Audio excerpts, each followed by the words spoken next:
হ্যাঁ friends, good morning সবাইকে। আজকে একদম একটা মিনি ব্লগ নিয়ে আমি চলে এসেছি। কিছু কিছু আমার ইউটিউবে স্পেশাল ফ্রেন্ড আছে, তারা বলেছে আমার রান্না আজকে শেয়ার করার জন্য। আমি সবটাই অল্প অল্প করে শেয়ার করবো। ঠোঁটের মধু তিতা মধু, তেমন মধু কয়ে গো কই, এমন তিতা আমার বধূ, শিউরে উঠি সয়ে গো সই। আনবাড়ি যায় আমায় ফেলে, বাদল মেঘের ডাকে, একবার সে ভাবে না গো রায় কি করে থাকে, কি করে রায়, কি করে রায়, কি করে রায়, কি করে।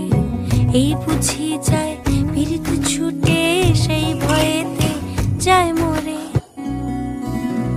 এই যে আমার প্রিয় বন্ধুরা, ভালো করে দেখে নাও। এই যে ভোগ রান্নাগুলো দেখতে পাচ্ছ, সমস্তটা আমি একা হাতে রান্না করেছি। ভালো করে চোখ নাক কান খুলে দেখে নাও।